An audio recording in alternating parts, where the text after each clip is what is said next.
Nearly 35 years after he tried to assassinate President Ronald Reagan, John Hinckley is spending an increasing amount of time at his mother's home in southeastern Virginia and less time at St. Elizabeth's Mental Hospital in Washington, where he's been confined for decades. John's a very sweet and considerate person. The majority of people don't want him back here. They just don't want to take the chance. A federal judge oversees the release program for Hinckley, who jurors found not guilty by reason of insanity, saying he needed treatment, not a lifetime in confinement. Hearings set for this week could allow him to spend even more time with his mother, who lives in a resort development near colonial Williamsburg.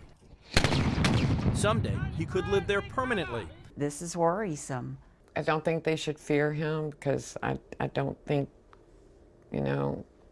that he's a danger to anyone. Come on, here. Sandra Courchorsperger worked with Hinckley in the library at Norfolk's Eastern State Hospital, where Hinckley was required to volunteer as a condition of his release. I had no fear. He never did anything out of the way, anything abnormal. He was just always a kind, sweet, gentle soul. He gave me this one. He plays the guitar and paints. Hinckley is on medication to prevent psychosis and combat anxiety. When in Williamsburg, he's required to meet regularly with a psychiatrist and a therapist.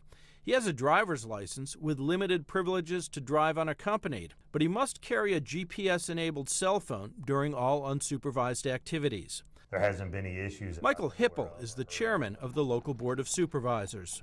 I've got to trust that the doctors who are reviewing his progress and are looking it over make a sound decision. I sort of sell the area. John WOMELDORF is a local real estate agent. One, maybe two times in 11 years, somebody said, well, then maybe we don't want to take a look at that neighborhood. But all the other times, and I'm talking hundreds and hundreds of people that I've taken through there, it's been a non-issue.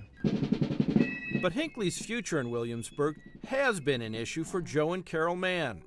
The things in his mind that drove him to do what he did, nobody can convince me those things are no longer there.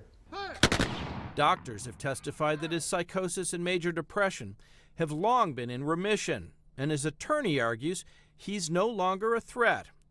But prosecutors disagree, saying he has a history of deceptive behavior. Ned Barker, The Associated Press.